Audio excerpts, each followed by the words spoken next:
നമ്മൾ പൊതുവെ ഈ ലൈഫ് ചേഞ്ചിങ് ഹാബിറ്റ്സിനെ കുറിച്ചൊക്കെ ചിന്തിക്കുമ്പോൾ ഒരുമാതിരി എല്ലാവർക്കും ഒരു സെയിം ലിസ്റ്റ് ഓഫ് ഐറ്റംസ് ഉണ്ടാവുക. ആദ്യം തന്നെ 5 മണിക്ക് എണീക്കണം, നിർബന്ധമാണേ. 5 മണിക്ക് ശേഷം എണീക്കാൻ പ്ലാൻ ചെയ്യുന്നവരാണോ നിങ്ങളെ കൂട്ടില്ല കേട്ടോ. പിന്നെ പറയും രാവിലെ എഴുന്നേറ്റ് കുറച്ച് നേരം മെഡിറ്റേറ്റ് ചെയ്യണം. അതിനുശേഷം ലൂക്ക് വാം വാട്ടർ, അതിൽ കുറച്ച് ലെമൺ ജ്യൂസ് പിഴിഞ്ഞൊഴിച്ച് കുടിക്കണം. ഇത്രയൊക്കെ ചെയ്യുമ്പോഴേക്കും നമ്മുടെ ലൈഫ് ആകെ അങ്ങനെ ചേഞ്ച് ആവും. ഇങ്ങനെയാണ് മോസ്റ്റ് ലൈഫ് ചേഞ്ചിങ് ഹാബിറ്റ്സ് എന്നൊക്കെ പറഞ്ഞ് നമ്മൾ കേൾക്കണ കാര്യങ്ങൾ അല്ലേ. പക്ഷെ ഇതൊക്കെ ചെയ്ത് കഴിയുമ്പോഴേക്കും നമ്മൾ മിക്കവാറും ഒരു സന്യാസിയെ മാറും, ഒരു ജ്യൂസറും കൊണ്ട് നടക്കുന്ന സന്യാസി അല്ലേ. പക്ഷെ അത്രയൊന്നും മാറേണ്ട കാര്യമില്ല. നമുക്ക് ഇങ്ങനെയൊക്കെ ജീവിക്കണം, പക്ഷെ ഇതിന്ന് ചെറുതായിട്ട് മെച്ചപ്പെടുത്താൻ പറ്റണം. അപ്പം നമ്മുടെ ലൈഫ് ആകെ കൂടെ ഒന്ന് കളറാവണം. അപ്പോൾ ഇന്ന് നമുക്ക് 3 കാര്യങ്ങൾ നോക്കാം. ഈ കാര്യങ്ങൾ എന്ന് പറയുമ്പോൾ ഉടനെ തന്നെ അയ്യോ എനിക്ക് ജീവിതം തന്നെ മടുത്തേ എന്നുള്ള രീതിയിലുള്ള കാര്യങ്ങളൊന്നും അല്ല കേട്ടോ. നമുക്കൊക്കെ ചെയ്യാൻ പറ്റുന്ന എന്നാൽ നല്ല ഡിഫറൻസ് നമ്മുടെ ക്വാളിറ്റി ഓഫ് ലൈഫിൽ വരുത്തുന്ന കുറച്ച് കാര്യങ്ങൾ. അപ്പോൾ ആദ്യത്തെ കാര്യം എന്താ? നടത്തം, വാക്കിംഗ്. ഈ നടത്തം എന്ന് പറഞ്ഞാൽ ഓക്സിജൻ പോലെയാണ്. അപ്പം നിങ്ങൾക്ക് ഓക്സിജൻ കിട്ടുന്നുണ്ട്, നിങ്ങളത് വലിച്ചു കയറ്റുന്നുണ്ട്. ഈ ഓക്സിജൻ കയറ്റുന്നു എന്നുള്ള കാര്യമൊന്നും നിങ്ങളങ്ങനെ ചിന്തിച്ച് നോക്കാറില്ല അല്ലേ. ഓക്സിജൻ ഉണ്ട്, അതുകൊണ്ട് തന്നെ കിട്ടുന്നു. അതുപോലെയാണ് ഈ നടത്തം. നമ്മുടെ വിചാരം ഈ നടത്തം നിങ്ങൾ കുഴപ്പമില്ല, നടക്കുന്നൊക്കെ നല്ല അത്രേ അറിയുള്ളൂ നമുക്ക്. ഇപ്പോൾ ഒരു വലിയൊരു പ്രൊഡക്റ്റ് ആയിട്ട് ഒരാളെ ഇറക്കുകയാണ്, ഇത് ചെയ്താൽ നിങ്ങളുടെ ജീവിതം മാറി മറിയും, ഒരു മാസം ഒരു €100 അല്ലെങ്കിൽ $100 സ്പെൻഡ് ചെയ്താൽ മാത്രം മതി, ഇതൊരു വലിയ ഇന്നോവേറ്റീവ് പ്രൊഡക്റ്റ് ആണെന്നൊക്കെ പറഞ്ഞിട്ട് ഒരാൾ മാർക്കറ്റ് ചെയ്തിട്ടുണ്ടെങ്കിൽ നടത്തം ഒരു വലിയ സംഭവം മാറും. പക്ഷെ ഇത് എല്ലാവർക്കും ഈസി ആയിട്ട് ചെയ്യാൻ പറ്റുന്നൊരു കാര്യമായതുകൊണ്ട് നമ്മൾ ഓക്കെ നടത്തം നല്ലതാണ്, ഞാൻ അംഗീകരിക്കുന്നു എന്ന് പറഞ്ഞ് വെക്കില്ലേ. പക്ഷെ ഇതിന് ഭയങ്കര വ്യത്യാസം ഉണ്ടാക്കാൻ പറ്റും എന്ന് പറയാൻ കാരണം എന്താണെന്ന് വെച്ചാൽ വാക്കിംഗ് റീവയേഴ്സ് യുവർ ബ്രെയിൻ എന്ന സംഭവം. നമ്മുടെ ബ്രെയിനിൽ ഇപ്പം നമ്മുടെ ഇത്രയും കാലത്തെ കഷ്ടപ്പാടും ദുരിതങ്ങളൊക്കെ കൊണ്ട് നമ്മുടെ ബ്രെയിൻ ഒരു രീതിയിൽ വയേർഡ് ആയിരിക്കും അല്ലേ. പക്ഷേ അത് മാറ്റാൻ പറ്റും അല്ലേ. ചിലപ്പോൾ നമ്മൾ കുറച്ച് ബുദ്ധിമുട്ടുള്ള കാര്യങ്ങളൊക്കെ ചെയ്തും അല്ലെങ്കിൽ എക്സ്പീരിയൻസ് ചെയ്തൊക്കെ ഉണ്ടെങ്കിൽ നമ്മളിനിയിപ്പോൾ ജീവിതം കഴിഞ്ഞു, നമ്മൾ ഇങ്ങനെയാണെന്ന് വിചാരിക്കേണ്ട കാര്യമില്ല. ബ്രെയിൻ പ്ലാസ്റ്റിക് ആണ് എന്നുവെച്ചാൽ ബ്രെയിനിൻ്റെ എക്സ്പീരിയൻസസ് കൊണ്ട് ഉണ്ടാക്കി വന്ന ആ സ്ട്രക്ചർ നമുക്ക് മാറ്റാൻ പറ്റും. അതിന് വാക്കിങ്ങിന് ഹെൽപ്പ് ചെയ്യാൻ പറ്റും. അപ്പോൾ ഇങ്ങനെ നടക്കാൻ പോകുമ്പോൾ നമ്മുടെ ക്രിയേറ്റിവിറ്റി ഒക്കെ ഒന്ന് ഉണരും. പിന്നെ നമ്മൾ എന്തിനാണ് ഇവിടെ ജീവിക്കുന്നത്, നമ്മുടെ ഉദ്ദേശം എന്താണ് ഈ ഭൂമിയിൽ വന്നിട്ടുള്ളത്, അങ്ങനെ കുറേ ചിന്തകളൊക്കെ തന്നെ വരും. പിന്നെ നമുക്ക് പ്രോബ്ലം സോൾവിങ് ഒക്കെ ചെയ്യാൻ കുറച്ചുകൂടെ നല്ല രീതിയിൽ ബ്രെയിൻ സജ്ജാവും ഈ വാക്കിംഗ് കൊണ്ട് മാത്രം. അത് ഞാൻ പറഞ്ഞല്ലോ കേട്ടോ, സയൻസ് ബാക്ക് ചെയ്യുന്ന കാര്യമാണ്. അത് നിങ്ങൾക്കറിയോ, ഈ സ്റ്റീവ് ജോബ്സ് എന്ന് പറഞ്ഞിട്ട് മനുഷ്യനില്ലേ, കേട്ടിട്ടില്ലേ? ആള് നടന്നുകൊണ്ടുള്ള മീറ്റിംഗ്സ് ഒക്കെ എടുക്കുമായിരുന്നു എന്ന്. പക്ഷെ നടത്തത്തിൻ്റെ ഇമ്പോർട്ടൻസ് കൊണ്ടാണെന്നാണ് എല്ലാവരും പറയണത്. ഇനി വേറെ എന്തെങ്കിലും അസുഖം കൊണ്ടാണോ എന്ന് നമുക്കറിയില്ല. ശരിക്കും പറയാണ് ജീവിതത്തിൽ വല്ലാത്തൊരു ഡിഫറൻസ്, എസ്പെഷ്യലി വെയിറ്റ് ലോസിൻ്റെ ആൾക്കാർ. എൻ്റെ പോലും നിങ്ങൾ വെയിറ്റ് ലോസിന് വേണ്ടിയിട്ട് മെനക്കെടുകയാണെങ്കിൽ, ഞാൻ വാക്കിംഗ് ചെയ്ത സമയത്തായിരുന്നു ഞാൻ ഏറ്റവും കൂടുതൽ വെയിറ്റ് ലൂസ് ചെയ്തത്. വാക്കിംഗ് നമുക്ക് അങ്ങനെ അത്രയ്ക്ക് ബുദ്ധിമുട്ടുള്ളൊരു എക്സസൈസ് അല്ലല്ലോ അല്ലേ. ഇങ്ങനെ ഡംബൽസ് എടുത്തിട്ട് ആ സംഭവമൊന്നും ഇല്ലല്ലോ. സിമ്പിളായിട്ട് നമുക്ക് പാട്ടും കേട്ട് നടക്കാൻ പറ്റും. പക്ഷേ നന്നായിട്ട് വെയിറ്റ് ലോസിനെ ഹെൽപ്പ് ചെയ്യും. എസ്പെഷ്യലി ഒരു 10,000 സ്റ്റെപ്സൊക്കെ നിങ്ങളൊരു ദിവസം നടക്കുന്ന രീതിയിൽ നടന്നാൽ, നിങ്ങൾ വെയിറ്റ് ലോസിനൊക്കെ ശ്രമിക്കുകയാണെങ്കിൽ ശരിക്കും അത്ഭുതകരമായിട്ട് ഉള്ള വ്യത്യാസം. ഒരു മാസം നടന്നു നോക്കുക, അങ്ങനെ അപ്പോൾ കാണാൻ പറ്റും. അപ്പം മറക്കണ്ട, ഫസ്റ്റ് കാര്യം ജീവിതത്തിൽ വാക്കിംഗ് ഇൻക്ലൂഡ് ചെയ്യാം. അതിൻ്റെ രണ്ടാമത്തെ കാര്യം 1 thought 1 action ഒരു റൂളാക്കുക. എന്ന സംഭവം നമ്മൾ സാധാരണ എന്തെങ്കിലും ഒരു സമയത്ത് ചിന്തിച്ചുകൊണ്ടിരിക്കുമ്പം, ഇപ്പോൾ നമ്മൾ ഭക്ഷണം കഴിച്ചുകൊണ്ടിരിക്കുക, ഭക്ഷണം കഴിക്കുമ്പോൾ ഒക്കെ നമുക്ക് വരുന്ന ചിന്തകൾ എന്താ? ഒരു ചപ്പാത്തി കൂടെ എടുത്ത് കഴിക്കാം, അതിപ്പോൾ ഇത്തിരി കൂടെ എക്സസൈസ് ചെയ്താൽ പോരെ. അതെ, എക്സസൈസ് ചെയ്താൽ അതങ്ങ് കഴിക്കാൻ പറ്റും, അപ്പോൾ ഞാൻ എക്സസൈസ് ചെയ്യാം. ഇങ്ങനെ പല പല ചിന്തകൾ. അപ്പോൾ എക്സസൈസ് ചെയ്യേണ്ട കാര്യം ആലോചിക്കുമ്പോഴാണ് അയ്യോ ഞാൻ അവളെ തിരിച്ച് വിളിച്ചില്ലല്ലോ, വിളിക്കാമെന്ന് പറഞ്ഞിട്ട് അത് വിളിച്ചില്ല, വിളിക്കണം. അപ്പോഴാണ് നമ്മുടെ ജോലിനെ കുറിച്ച് ഓർമ്മ വന്നത്. ജോലി പോരാ, ഒന്ന് രാജിവെച്ച് വേറൊരു ജോലിക്ക് അപ്ലൈ ചെയ്യണം. അപ്പോഴാണ് ഇംഗ്ലീഷ് ഒന്ന് പഠിക്കണം. അങ്ങനെ കുറേ കാര്യങ്ങൾ ഇങ്ങനെ തലയിലേക്ക് വന്നുകൊണ്ടിരിക്കില്ലേ. ഇതിൻ്റെ പ്രശ്നം എന്താ? ഈ തലയിൽ ഇങ്ങനെ ഓരോ കാര്യങ്ങളും മാറി മാറി വന്നുകൊണ്ടിരിക്കും, നമ്മൾ ഒരു ആക്ഷൻ എടുക്കില്ല. അപ്പം നമ്മുടെ തല ഇങ്ങനെ എപ്പോഴും കെയോറ്റിക് ആയിരിക്കും. ഇങ്ങനെ ചന്നം ഭിന്നം ചിന്തകൾ ഇങ്ങനെ വന്നുകൊണ്ടിരിക്കുകയായിരിക്കും.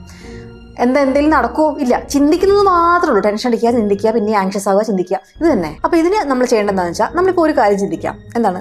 ഇംഗ്ലീഷ് പഠിക്കണം. ഉടനെ തന്നെ ഈസി ഇംഗ്ലീഷ് വിത്ത് വിനി ആ ചാനലിൽ നോക്കുക, ഒരു വീഡിയോ അങ്ങോട്ട് കാണുക, അതിൽ പഠിച്ച കാര്യങ്ങളൊക്കെ അങ്ങോട്ട് പ്രാക്ടീസ് ചെയ്യുക, ആ ആക്ഷൻ എടുക്കുക. Easy English with Vini English പഠിക്കാനുള്ള എൻ്റെ ചാനലാണ് കേട്ടോ. അതുകൊണ്ട് ഞാൻ പറഞ്ഞതേ ഉള്ളൂ. നിങ്ങൾക്ക് ഇനി ഡുവലിംഗോ എന്ന് പറഞ്ഞ ആപ്പൊക്കെ യൂസ് ചെയ്തിട്ട് ഏതെങ്കിലും ലാംഗ്വേജ് പഠിക്കണേ ചെയ്തോളൂ. ഞാൻ പറയുന്നത് എന്താണ് നിങ്ങളുടെ ചിന്ത, ആ ചിന്ത വരുമ്പോൾ തന്നെ ഫസ്റ്റ് ചെറിയ സ്റ്റെപ്പ് അതങ്ങ് എടുക്കുക. അപ്പോൾ നമ്മൾ ഒരു സ്റ്റെപ്പ് എടുക്കുമ്പോൾ എന്താ കാര്യം? ആ ചിന്ത അവിടെ നിങ്ങൾ പോയി അല്ലേ, ഒരു കാര്യം ഇങ്ങോട്ട് സോൾവ് ചെയ്തു. അല്ലെങ്കിൽ ഇനിയിപ്പോൾ നിങ്ങൾക്കൊരു ഫ്രണ്ടിൻ്റെ അടുത്ത് എന്തൊക്കെയോ ചെറിയ പ്രശ്നങ്ങൾ അതൊന്ന് സോൾവ് ചെയ്യണം. അപ്പം അതിങ്ങനെ ചിന്തിച്ചുകൊണ്ടിരിക്കാണ്ട് ആ ഫസ്റ്റ് സ്റ്റെപ്പ് അങ്ങ് എടുക്കുക. എന്താ, മെസ്സേജ് അയക്കുക, എടാ ഒന്ന് കാണാൻ പറ്റുമോ, അല്ലെങ്കിൽ ഒന്ന് സംസാരിക്കാൻ പറ്റുമോ. ഫസ്റ്റ് സ്റ്റെപ്പ് എടുക്കുമ്പോൾ ആ പ്രോബ്ലത്തിലേക്കുള്ള സൊല്യൂഷനിലേക്ക് നമ്മൾ നീങ്ങിക്കൊണ്ടിരിക്കുക. അല്ലാതെ നമ്മളിങ്ങനെ ചിന്തിക്കും തോറും ഇതിങ്ങനെ നടക്കില്ല, പ്രൊക്രാസ്റ്റിനേറ്റ് ചെയ്തുകൊണ്ടിരിക്കും. എന്നിട്ട് ഇങ്ങനെ മാറ്റി വെക്കും തോറും നമ്മൾ എന്ത് ചെയ്യും, ഇൻസ്റ്റഗ്രാമിൽ ഇങ്ങനെ സ്ക്രോൾ ചെയ്ത് വല്ല പൂച്ചയുടെ വീഡിയോ, പട്ടിയുടെ വീഡിയോ, ഏതെങ്കിലും കാറ് സ്പീഡിൽ പോണ വീഡിയോ ഒക്കെ അങ്ങനെ കണ്ടുകൊണ്ടിരിക്കും. അപ്പോൾ ഒരു തോട്ട് വരുമ്പോൾ അപ്പം തന്നെ ഒരു ചെറിയ ആക്ഷൻ അങ്ങ് എടുക്കുക. മൂന്നാമത്തെ കാര്യം, ഇതൊക്കെ ഞാൻ ചെയ്യുന്ന കാര്യങ്ങളാട്ടോ. പൊതുവെ നമ്മൾ ഇന്ത്യക്കാർ വൃത്തിയിൽ വളരെ പുറകിലാണ് കേട്ടോ. നമ്മൾ വേറെ ആൾക്കാരെയൊക്കെ കമ്പയർ ചെയ്യുമ്പോൾ, നമ്മൾ കമ്പയർ ചെയ്യുന്നത് നമ്മളെക്കാളും വൃത്തി കുറഞ്ഞ ആൾക്കാരെയല്ല, ഒരു രാജ്യം എന്ന നിലയ്ക്ക് നമ്മൾ വൃത്തിക്കുള്ള ഇമ്പോർട്ടൻസ്, അതിപ്പോൾ നിങ്ങളെ മാത്രം കുറ്റം പറയാം, ഞാനും ഇന്ത്യക്കാരിയല്ലേ. അപ്പോൾ നമ്മളെ എല്ലാവരും പറയാം വൃത്തിയുടെ കാര്യത്തിൽ മഹാപോക്കാണ്. അതിൽ ഫസ്റ്റ് സ്റ്റെപ്പ് നമുക്ക് ചെയ്യാൻ പറ്റുന്നത് വെച്ചാൽ നമ്മുടെ പരിസരം എന്താ, നമ്മുടെ ഡെസ്ക് അത് ക്ലീനാക്കി വെക്കുക. ആ ക്ലീൻ ആക്കുമ്പോൾ എന്താ ഗുണം എന്ന് വെച്ചിട്ടുണ്ടെങ്കിൽ നമ്മുടെ തലച്ചോറും ഒന്ന് ഫ്രീ ആവും. മെസ്സി ആയിരുന്ന ഡെസ്ക് ക്ലീൻ ആകുമ്പം നമ്മുടെ ബ്രെയിനും മെസ്സി എല്ലാം ഉണ്ടാവും. അല്ലെങ്കിൽ നോക്കി നോക്കൂ, കുറേ ആൾക്കാർ എനിക്കറിയാവുന്നവർ എന്തെങ്കിലും ഒരു പ്രശ്നം ജീവിതത്തിലുണ്ടെങ്കിൽ ക്ലീനിങ് അങ്ങോട്ട് തുടങ്ങും. ഞാനൊക്കെ അങ്ങനെയാണ്. അതുകൊണ്ട് എൻ്റെ വീട് നല്ല ക്ലീനാണ്. അപ്പോൾ ആദ്യം തന്നെ ഈ ഡെസ്കിൻ്റെ അവിടെ പോയിട്ട് ഒന്ന് പൊടി തട്ടി ഒതുക്കി വെച്ച് അങ്ങനെ ചെയ്യരുത്. അങ്ങനെയല്ല ക്ലീനിങ് ചെയ്യേണ്ടത്. എല്ലാ സാധനവും എടുത്തിട്ട് നിലത്തിടുക ഡെസ്കിൻ്റെ മുകളിലത്തെ, എന്നിട്ട് ഒന്ന് തുടയ്ക്കുക. വൃത്തിയുള്ളൊരു തുണിയുണ്ട്, എന്നിട്ട് ഓരോ സാധനം എടുത്ത് തട്ടി ഓരോന്നും അതിൻ്റെതായ സ്ഥാനത്ത് വെക്കുക. അവിടെ വെക്കേണ്ടതാണെങ്കിൽ ഡെസ്കിൻ്റെ മുകളിൽ അതിന് സ്ഥാനം ഇല്ലെങ്കിൽ, ഇപ്പോൾ ഒരു എക്സാമ്പിൾ പറഞ്ഞാൽ വാച്ച് ആ ഡെസ്കിൻ്റെ മുകളിൽ വെക്കേണ്ട സാധനം അല്ല എങ്കിൽ അത് അവിടെ വെക്കണ്ട. നമ്മൾ ഈ എല്ലാ സാധനവും എടുത്ത് മാറ്റാണ്ട് ക്ലീൻ ചെയ്യുമ്പോൾ അവിടെ ബിലോങ് ചെയ്യാത്ത സാധനങ്ങൾ അവിടെ തന്നെ ഇരിക്കും. അപ്പോൾ അങ്ങനെ ചെയ്ത് എല്ലാം എടുത്ത് മാറ്റിയിട്ട് എന്നിട്ട് ഒന്നേന്ന് പറഞ്ഞിട്ട് ക്ലീൻ ചെയ്യാം. ക്ലീൻ ചെയ്തിട്ട് അവിടെ വെക്കേണ്ട സാധനം മാത്രം അവിടെ വെക്കാം. അപ്പോൾ അല്ലാത്ത സാധനം ഉണ്ടെങ്കിൽ അതിൻ്റെതായ സ്ഥലത്ത് കൊണ്ട് വെക്കാം. ഓക്കെ. പിന്നെ ഒരു കാര്യമുള്ളത്, ഇത് എവിടെ വെച്ചെന്നത് ഓർമ്മ വേണം. അതായത് എനിക്ക് പറ്റുന്ന മാതിരി ക്ലീനിങ് കഴിഞ്ഞ ഉടനെ ഞാൻ സെർച്ചിങ് എന്നുള്ള പരിപാടിയിൽ ഇറങ്ങരുത്. എന്തൊക്കെ എവിടെയാണ് വെക്കുന്നത് എന്നുള്ളത് ഒരു ഫോട്ടോ എങ്കിലും എടുത്ത് വെച്ചോളൂ. ഇല്ലെങ്കിൽ നമ്മൾ അത് തപ്പി പിന്നെ അടുത്ത 2 മണിക്കൂർ അങ്ങനെ പോയി ആങ്സൈറ്റി ആയിട്ട് വലിയ പ്രശ്നമാവും. അപ്പോൾ ക്ലീനിങ് വൃത്തിക്ക് ചെയ്യാം.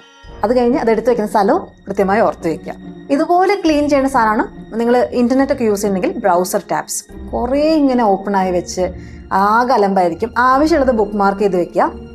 നമ്മൾ കുറേ കാലമായിട്ട് ബുക്ക് മാർക്ക് ചെയ്യുന്ന എല്ലാ സാധനങ്ങളും അവിടെ കിടക്കുന്നുണ്ടല്ലോ, അപ്പോൾ അതിൻ്റെ കൂടെ അങ്ങോട്ട് ഇട്ടാൽ മതി, ആരും നോക്കില്ല. പിന്നെ ബാക്കി വേണ്ടാത്തൊക്കെ ക്ലോസ് ചെയ്യാം. പിന്നെ ക്ലീനിങ്ങിൻ്റെ കാര്യം പറഞ്ഞപ്പോഴാണ് നമ്മൾ ഈ ക്ലീനിങ്ങിന് ഭയങ്കര ഇമ്പോർട്ടൻസ് കൊടുക്കണം. അപ്പോൾ അതിന് നമ്മൾ ശരിക്കും പറഞ്ഞാൽ ക്ലീനിങ് പഠിക്കണം, എങ്ങനെയാണ് ക്ലീൻ ചെയ്യേണ്ടതെന്ന്. അപ്പോൾ നമ്മുടെയൊക്കെ നാട്ടിൽ ജനറലി ഉള്ളൊരു കാര്യം പറയുകയാണെങ്കിൽ നല്ല വൃത്തിയുള്ള ആൾക്കാർ ഞാൻ കണ്ടിട്ടുണ്ട്, ഒട്ടും വൃത്തിയില്ലാത്ത ആൾക്കാർ നമ്മുടെ നാട്ടിൽ ഞാൻ കണ്ടിട്ടുണ്ട്. ഞാനൊക്കെ ഒരു ആവറേജ് ആയിരുന്നു എന്ന് പറയാം. അങ്ങനെ അതിഗംഭീര വൃത്തിയുള്ള ആളൊന്നുമല്ല, ആയിരുന്നില്ല. ഞാൻ ഇപ്പോൾ കുറച്ചുകൂടെ എൻ്റെ വൃത്തിയൊക്കെ അപ്ഗ്രേഡ് ചെയ്തിട്ടുണ്ട്. വൃത്തി എന്ന് ഞാൻ പറയുന്നത്, നമ്മൾ ഈ ബേസിക്കലി ടോയ്ലറ്റ് ക്ലീൻ ചെയ്യുക, നിലം തൂത്ത് വൃത്തിയാക്കുക, മാറാല തട്ടുക, ഇതൊക്കെയാണ് നമ്മുടെ വൃത്തിക്കുള്ള മെയിൻലി ക്വാളിഫൈ ചെയ്യുന്ന കാര്യങ്ങൾ. ഇതിൻ്റെ അപ്പുറത്തേക്കും വൃത്തി പോകും. ആക്ച്വലി കുറേ കാര്യങ്ങൾ ഓർഗനൈസ് ചെയ്യുക. നമ്മൾ കുറേ കാലം ഒരു സ്ഥലത്ത് ജീവിക്കുമ്പോൾ വേണ്ടാത്ത കാര്യങ്ങളൊക്കെ അക്യുമുലേറ്റ് ചെയ്യും. അപ്പോൾ ഇതുമാതിരി ഒരു സ്ഥലം ചെറുതായിട്ടൊന്ന് ഐഡൻറ്റിഫൈ ചെയ്തിട്ട് ക്ലീൻ ചെയ്യാം. എന്നുവെച്ചാൽ ഇപ്പോൾ അടുക്കളയുടെ ഒരു കൗണ്ടറോ അല്ലെങ്കിൽ ഒരു കബേർഡോ എന്താണെന്ന് വെച്ചാൽ അതിലത്തെ സാധനങ്ങളൊക്കെ പുറത്തെടുക്കുക. അല്ലാണ്ട് അവിടെ വെച്ചിട്ട് നമ്മൾ അങ്ങോട്ട് നീക്കി വെച്ച് ഇങ്ങനെ വൃത്തിയാക്കുന്നത് വൃത്തിയാവില്ല. എല്ലാം എടുത്ത് പുറത്തേക്കിടുക. ഒരു ചെറിയ സ്ഥലത്തിൻ്റെ നമുക്ക് എല്ലാം കൂടെ കിച്ചൺ മൊത്തം എടുത്തിട്ട് പുറത്തിട്ടിട്ട് ക്ലീൻ ചെയ്യാന്ന് വെച്ചാൽ സത്യമായിട്ട് നിങ്ങൾ ഭ്രാന്ത് പിടിക്കും കേട്ടോ. പിന്നെ ഭക്ഷണമൊന്നും ഉണ്ടാക്കുന്ന നടക്കില്ല. അതുകൊണ്ട് അങ്ങനെ ചെയ്യരുത്. ഒരു കബേർഡ് അല്ലെങ്കിൽ ഒരു ഏരിയ മാത്രം ഫോക്കസ് ചെയ്യുക. അങ്ങനെ എല്ലാ ദിവസവും കുറച്ച് കുറച്ച് ഫോക്കസ് ചെയ്ത് വരുമ്പോഴല്ലോ നിങ്ങൾക്ക് നല്ല ക്ലീൻ ആയിട്ടുള്ള നിങ്ങളുടെ സ്പേസ് കിട്ടും. അപ്പോൾ അത് ഒന്ന് ചെയ്യാൻ ശ്രമിക്കുക.